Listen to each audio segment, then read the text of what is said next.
E allora eccoci rientrati in studio, ricordiamo che questa sera ci stiamo occupando della riforma costituzionale, del disegno di legge di Maria Elena Boschi, la riforma del Senato e la riforma del titolo quinto della Costituzione. Ricordo anche che potete prenotarvi al nostro numero di telefono che vedete in sovraimpressione, potete partecipare anche voi a questa nostra trasmissione ponendo dei quesiti oppure dicendo la vostra in proposito. I telespettatori li facciamo parlare comunque tra un po' più avanti nella trasmissione. Allora Endrizzi, lei voleva intervenire. Sì, mi spiace che questa riforma non c'entra gli obiettivi che dichiara, perché in termini di risparmio forse nella migliore delle ipotesi si risparmierà il 20% sul bilancio del Senato, che è la metà di quello della Camera. Se si voleva fare un intervento radicale si sarebbe seguita la proposta del Movimento 5 Stelle, dimezziamo anche i parlamentari, cioè i deputati, ma questo non è stato preso in considerazione. Rispetto alla velocità, nella precedente legislatura la produzione normativa del Parlamento italiano è stata paragonabile a quella della Germania. Per questa legislatura ho chiesto i dati agli uffici, ma io credo, così anche molto a spanne, che siamo addirittura superiori. Il problema non si risolve peraltro con la riforma, perché il Senato non potrà dare la fiducia, e qui mi va benissimo, ma potrà richiamare le leggi votate dalla Camera. Certo, se le terrà in pancia 45 giorni, se non ricordo male, dopodiché il suo parere sarà comunque ininfluente. Ecco, e allora le devono rivotare, sì. Sì, vabbè, ma non c'è un potere di modifica del Senato, e allora questo passaggio di 45 giorni diventa inutile ai fini della velocità. Noi avevamo proposto un'altra cosa, e cioè che le due Camere avessero competenze differenziate. Alla Camera si fa un tipo di leggi, al Senato per esempio, parlando di Senato delle Regioni, si poteva affidare la competenza per quanto riguarda la ripartizione delle risorse economiche tra le regioni, il controllo sull'amministrazione pubblica, non soltanto la valutazione delle politiche ma anche il controllo della spesa, e tema grandioso, in negativo purtroppo, la questione dei finanziamenti dei fondi europei, che è una nota dolente. Noi non riusciamo a spendere perché le nostre regioni non sono in grado di farlo. Una Camera che si occupava di questo era fondamentale per poter sfruttare pienamente le risorse. Purtroppo, devo dire, trapela un disegno diverso da questa riforma, e cioè la necessità per l'Europa di avere una catena di comando di quel che si decide tra la Troika e il governo italiano, in maniera che il Parlamento, che dovrebbe essere la base di una repubblica parlamentare, diventa esecutore, perché anche questo è stato inserito nella riforma, cioè la possibilità che il governo ribalti il meccanismo della delega.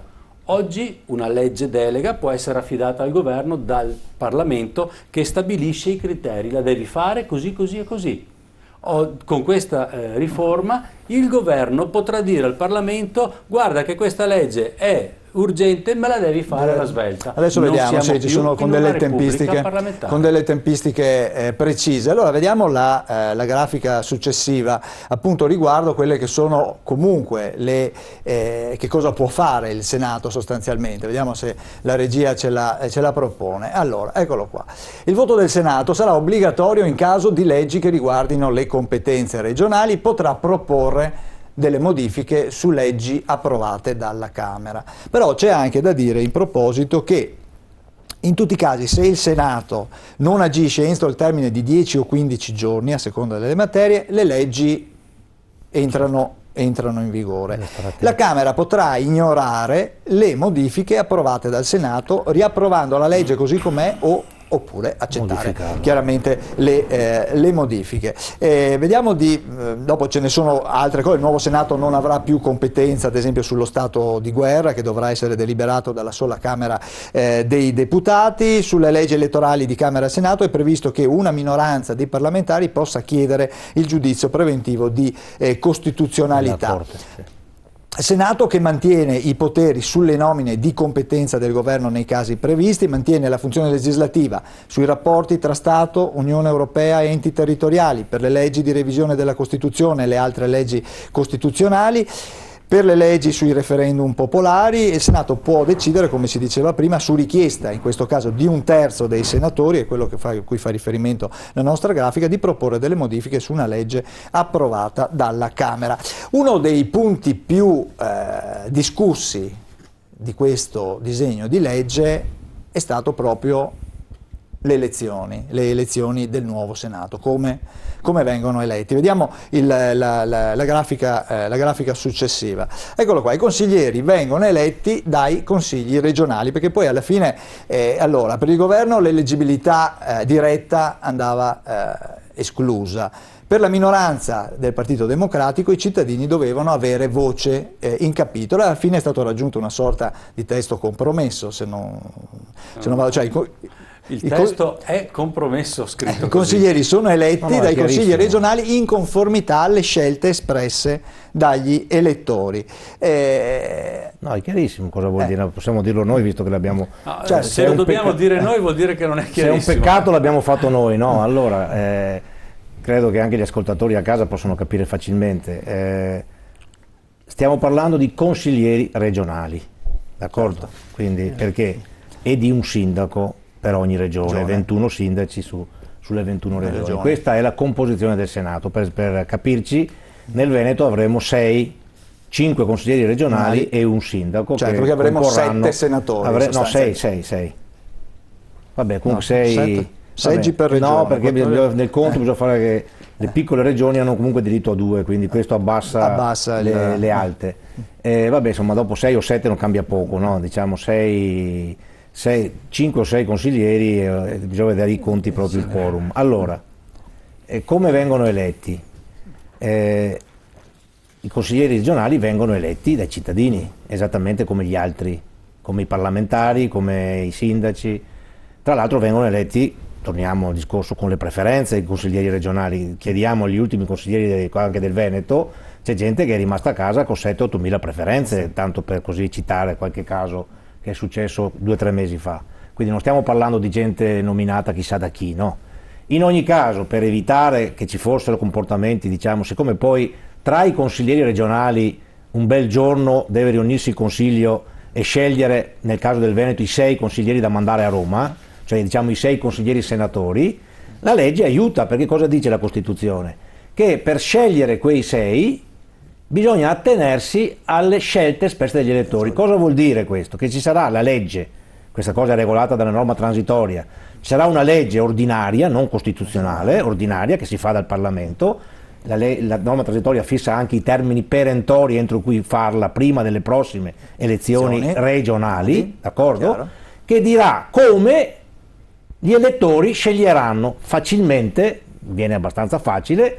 Nella scheda, quando si eleggono i consiglieri, avremo, il Veneto elegge 50 consiglieri, 44 saranno consiglieri e basta. Poi ci sarà una lista di 6 nominativi che saranno eletti anche loro consiglieri, ma già indicati come senatori. Quindi i partiti indicheranno anche i senatori. No, li scelgono gli elettori. No, ma vedete, cioè, a parte che qui c'è un ma fermati un secondo, scusami, lasciami dire. Pasticcio clamoroso. Ma quale pasticcio? Ma scusami, allora, se tu eleggi 6 persone, tu dici eleggo 6 un altro 6 persone, che poi ovviamente saranno eletti in base a quanti voti hanno preso. No, toccheranno sicuramente 3 al partito che avrà preso più voti. Questa comunque è una normativa che ancora non c'è. Questa verrà fatta, ma è facilmente fattibile, come eleggere 6 persone. È una sorta di collegio a parte, in modo tale che poi quel giorno che si riunirà il Consiglio, che deve eleggere i consiglieri senatori,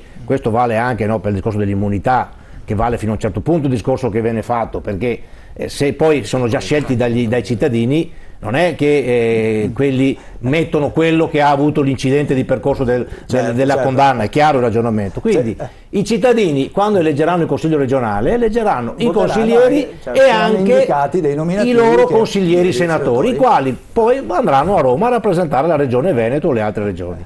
Mi pare così chiaro. Devo un po' di risposte al senatore Santini. Allora, innanzitutto, il senatore Santini ha richiamato prima, per giustificare l'urgenza di intervenire nella questione relativa alla concorrenza fra Stato e Regioni, il fatto che ci fosse una grande confusione allo Stato.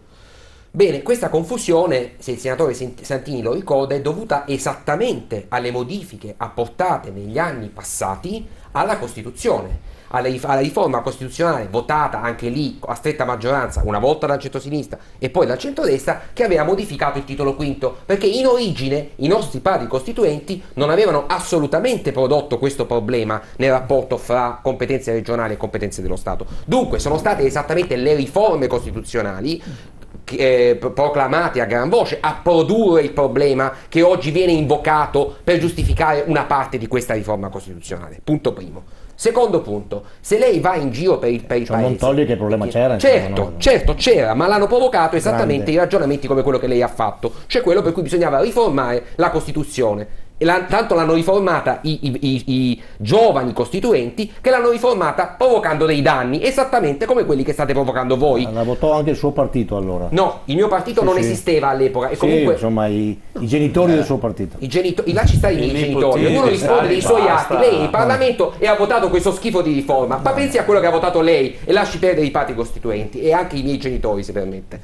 Seconda questione, fuori da qui, se lei va a chiedere in giro, troverà che le dicono che in Italia ci sono troppe leggi, non che ce ne sono troppo poche, e da questo punto di vista ha ragione il senatore Endrizzi. Fra l'altro è uscito l'altro giorno una notizia sulla media di approvazione fra Camera e Senato, 3 mesi. In ogni caso io non sto difendendo, e non credo neanche Endrizzi, il bicameralismo paritario, l'ho detto prima, bisognava modificare il bicameralismo. Il problema è che questa modifica è un pasticcio enorme, come dimostra quella frase che è scritta lì, perché a parte il fatto che questa legge di cui parla Santini, la legge elettorale che determinerà il modo in cui i consigli regionali sceglieranno i 6 o comunque quelli che saranno, certo. È una legge che sta, come dire, nella mente di Dio in questo momento, nel senso che appunto fra le varie cose singolari che sono successe è che nel momento in cui si è messo mano alla Costituzione non si è deciso però in maniera chiara chi elegge che cosa, certo. Ma è chiaro invece il retropensiero da quello che ha detto Santini,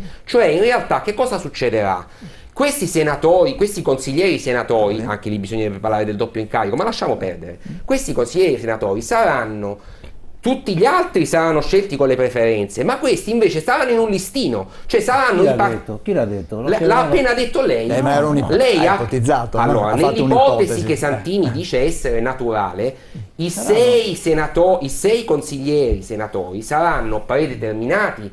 Non è che si prenderanno i 6 che hanno preso più preferenze. Lei non ha detto questo, ha appena detto nella scheda ci sarà uno spazio per i 6, leggere i 6, non è detto che siano già tutti secondo voi che strada si poteva intraprendere eventualmente, o si potrebbe intraprendere per risolvere? Tanto la normativa deve essere ancora... La ringrazio della domanda. Però, scusa un momento solo, cioè allora la legge non sta nella mente di Dio, che sarebbe comunque un bel posto, sta esattamente nella Costituzione. È scritto esattamente, lo sa benissimo, abbiamo discusso una giornata sull'articolo 39, che entro una certa data, esattamente entro 6 mesi dall'approvazione della legge costituzionale, va fatta la legge ordinaria per regolare, cioè abbondantemente prima delle prossime elezioni regionali. Ci percherebbe pure, se non avreste come votare i consiglieri allora regionali. Dove sta il problema? Ma il problema è come li voterete, che non si sa. E questo che non si sa, la legge ordinaria, che si farà la legge. Ma se la Costituzione dice che va fatto la legge ordinaria, mi pare che sia uno alla volta, dai. Manca una spiegazione. Che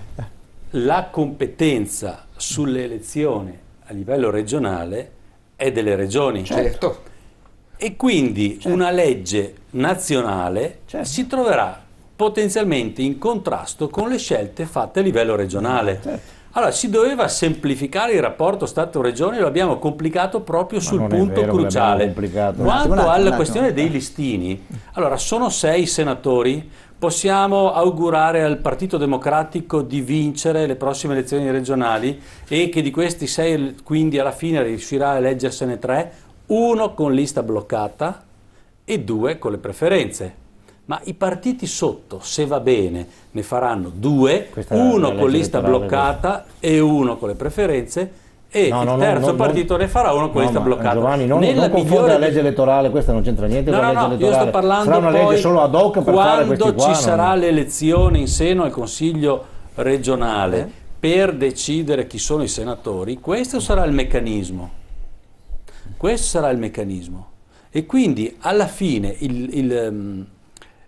il meccanismo combinato tra scusate, stavo parlando della Camera e alla Camera ci sarà questa, se va bene il 50% di nominati, ma alcune proiezioni dicono fino a 3/4. Al Senato dipende da quando, si divide l'opposizione, solo quello dipende. Okay, ma quelli della maggioranza sono sicuramente 2,4 sono eletti con le preferenze, 1 eletto con il voto di lista, 340 meno 100 fa 240. Io. Alla Camera abbiamo questo è un dato matematico. Al Senato, ho detto senatori, ma mi riferivo ai deputati. Al Senato noi avremo un consiglio regionale eletto con una legge maggioritaria in alcune regioni. No, è proporzionale, questo è scritto chiaro. Piano, Giovanni forse non ricordi bene. Allora, la soluzione migliore. Me lo fai dire e poi dici che ho sbagliato e mi spieghi dove. Ho già capito dove. Perché il consiglio regionale è eletto con una legge regionale. Oggi le leggi regionali sono maggioritarie, non per nulla noi diciamo che eleggiamo il governatore e votiamo soprattutto quel nome. Sì. Ok? E allora a quel governatore in alcune regioni con percentuali bassissime è consentito di fare man bassa e avere la maggioranza assoluta dei voti. Perché? Perché stiamo parlando di un livello amministrativo, non stiamo parlando di un potere legislativo supremo come quello della modifica della Costituzione o di elezione del Presidente della Repubblica come c'è in Parlamento. E allora noi abbiamo dei consigli che sono sproporzionati nella rappresentanza, il tema che sottoponeva l'esponente di SEL.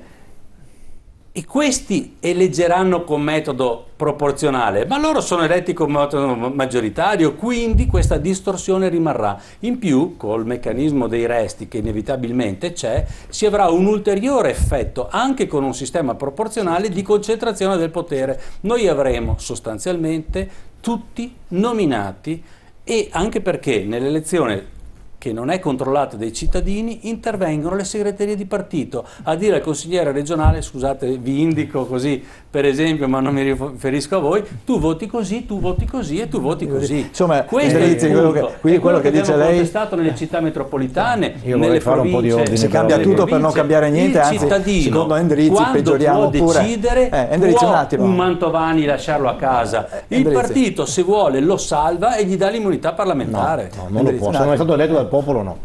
Allora, per chiarire, perché allora c'è stato a un certo punto nella prima lettura, brevemente perché dopo un secondo solo, un punto importante, c'è una possibilità che era molto lineare, che è quella di fare come in Germania. Come si fa in Germania? Cos'è il Parlamento, il Senato tedesco, il Bundesrat?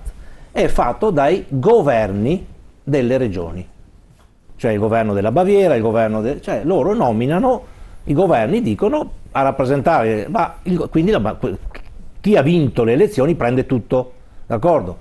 Forse era più coerente, perché se era Camera delle Regioni era più coerente il Senato delle Regioni. Proprio per andare incontro alla proporzionalità, cioè alla rappresentanza, si è fatta una scelta diversa, cioè i consigli regionali scelgono il numero di persone in maniera proporzionale, quindi vuol dire che per esempio nel Veneto se sono 6 ce ne saranno probabilmente 3 alla maggioranza, 2 all'opposizione più forte e 1 all'opposizione più debole, ok? E così sarà nelle altre regioni. E questo è il modo in cui vengono scelti, quindi proporzionale, d'accordo? Poi chi saranno i 3, chi saranno i 2, chi sarà l'1 per restare al Veneto, l'avranno stabilito gli elettori, perché avranno scelto quando votano per il loro partito 6 persone, perché se saranno 6 se sono 6, che sono consiglieri senatori. Poi naturalmente di quei 6 ne passerà uno o quanti ne passeranno in base a quanti ne scelgono, è chiaro il ragionamento. Quindi da questo punto di vista non ci sono rischi di perché se, per usare impropriamente ovviamente il nome di Mantovani, no, che abbiamo usato, se Mantovani non fosse stato eletto consigliere senatore non potrebbe mai andare in Parlamento perché ha bisogno, tra virgolette, dell'immunità, è chiaro? vale il contrario, se è stato eletto senatore, avendo una funzione di carattere nazionale, è equiparato agli altri parlamentari che hanno l'immunità. Giusto o sbagliato che sia, io ho la mia opinione che non coincide con la realtà attuale, perché la considero un errore, ma comunque finché c'è, quella vale, perché la funzione è equiparata. Ma se non è stato scelto dai cittadini non potrà avere l'immunità. Certo, certo. Beh, si capisce che la questione di come verranno eletti i consiglieri consiglieri regionali, i senatori, resterà aperta ancora finché non ci sarà, finché non si fa la legge che lo finché non stabilisce. si fa una legge, professor Casa. Alla fine però il meccanismo è lo stesso di quello che avremo nei collegi. I collegi nel Veneto hanno 6, 7, 8, 8 sì. massimo, 8, sì. E lo stesso varrà per quanto riguarda i senatori, con un numero così ristretto. Tanto alla Camera il fenomeno dei nominati ci sarà, quanto al Senato, anche se i meccanismi sono diversi.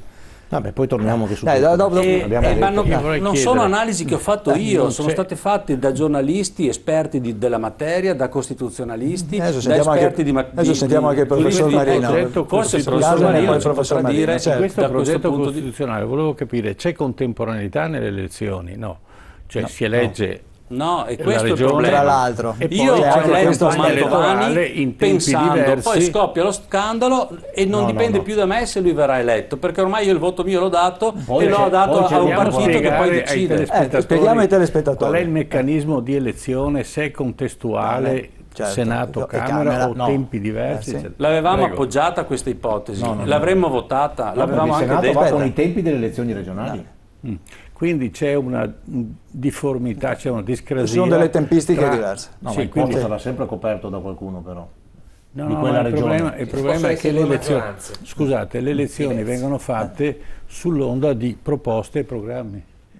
E su quell'onda di proposte e programmi, come ha fatto Bersani, no? Ha detto diminuiamolo. Quelle nazionali. Sì. Cioè d'ora in poi le elezioni nazionali saranno solo per la Camera, punto. Esatto. Quelle nazionali. Quindi quelle del Poi Senato. mano a mano che si fanno le elezioni regionali, in gran parte si fanno in blocchi abbastanza grandi, comunque no. Adesso l'ultima volta abbiamo votato, mi pare, per 7-8 regioni, perché c'è stata poi qualcuna decade.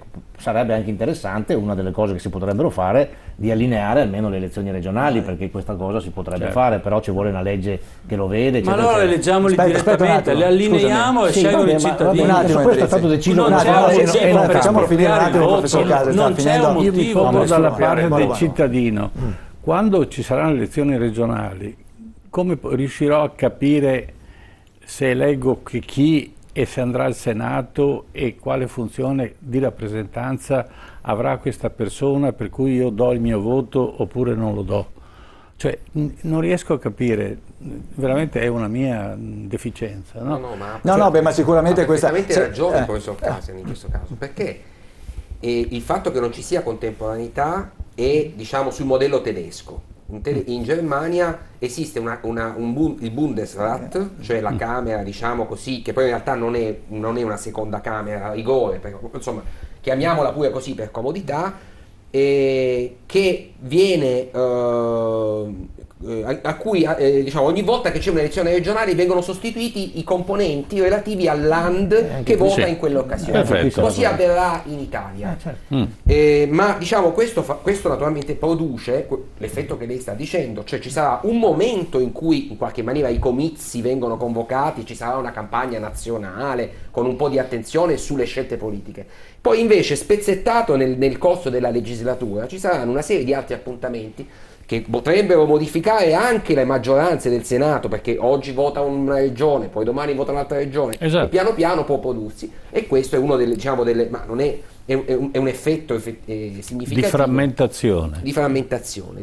Cioè non mettiamo di fronte i cittadini a una scelta precisa e una consapevolezza. In questa riforma, cioè quando quella scritta in conformità al voto, allora alle scelte espresse dagli elettori. Ecco, quello è un elemento di mediazione politica, perché le opposizioni, almeno SEL, 5 Stelle e anche la minoranza PD, avevano chiesto che ci fosse l'elezione diretta di questi senatori, cioè sono diventati 100, vengono espressi a livello regionale come peraltro i vecchi senatori. Certo.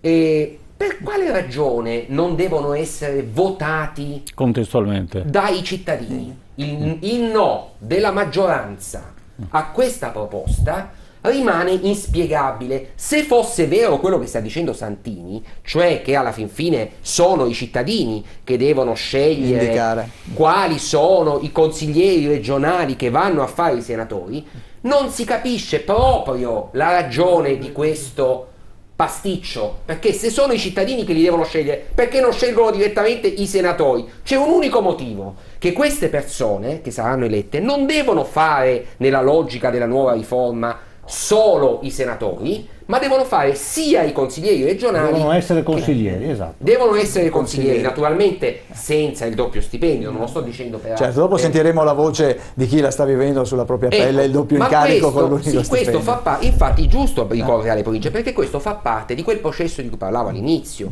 cioè non si eliminano delle istanze, degli enti, chiamiamole così, le province o il Senato, perché c'era anche questa soluzione. Si poteva anche decidere che 2 camere erano troppe e siccome ci sono degli esempi, se ne faceva una sola, punto. Il Senato diventava un luogo per i bambini dove si facevano i convegni e via di seguito. No, si è scelta un'altra strada. Una strada che di fatto conserva, come abbiamo visto, alcune competenze del Senato. Certo, e dopo vedremo anche le altre con novità. Una serie di problemi. Ci sono altre novità ancora. Ma lo sottrae almeno direttamente alla scelta dei cittadini, esattamente come rimangono le province e rimarranno anche un domani, perché qualcuno quelle competenze le dovrà svolgere, ma diventano enti di secondo grado. Quindi il processo complessivo qual è? Gli enti rimangono, continuano a decidere, ma non sono più i cittadini direttamente che scelgono chi sta in quegli enti e chi decide, certo, ma sono degli altri che sono stati eletti dai cittadini. Questo è il processo di cui parlavo all'inizio, di progressivo depotenziamento della rappresentanza democratica. Certo. Fatto sta che saranno scelti dai cittadini questi consiglieri. Sono consiglieri perché rappresentano la regione del Veneto, però sono scelti dai cittadini in quanto per fare consiglieri e senatori. Cioè non è difficile da capire. Professor Marino, un attimo. Anche sulle province i sindaci non vengono da Marte. Sono eletti dai cittadini.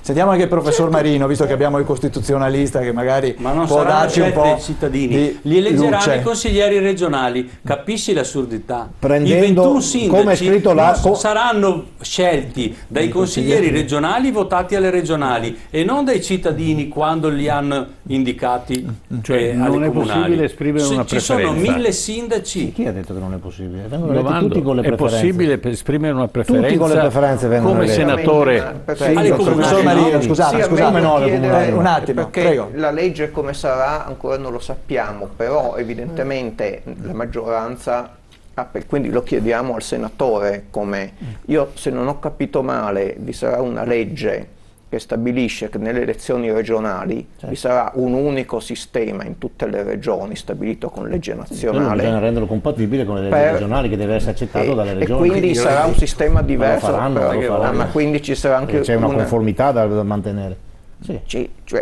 Sarà un sistema che per eleggere questi, mi pare che lei ha prospettato che ci saranno sei nomi da mettere. Sì, ci saranno, cioè 6 nomi da mettere. 6 posti, ogni partito, cioè quindi teoricamente può vincere tutti i seggi, quindi ne mette 6. Ogni elettore che vota un partito, fra i candidati di quella lista mette 6 nomi, ovviamente mette un nome. Mette un nome. C'erano 6 candidati, metterà un nome. Ognuno mette un però nome. C'è qualche problema perché la gran parte delle regioni in Italia ha le leggi elettorali con le preferenze, però alcune regioni hanno le leggi elettorali con, diciamo, con le liste bloccate. No, per esempio una è la Toscana, che fu la prima che fece questa innovazione, eccetera, eccetera. Quindi lì bisogna, l'unica cosa, in parte la diceva già Giovanni Endrizzi, l'unica cosa è quella che bisogna, nella legge nazionale che si farà, armonizzare bene questa cosa qui, perché l'indirizzo deve essere unico. Quello che deve essere chiaro che i consigli regionali, perché stiamo parlando di un organismo che rappresenta le regioni, va bene? Il Senato è un organismo che rappresenta le regioni e ha quei compiti funzionali al fatto che rappresenta le regioni.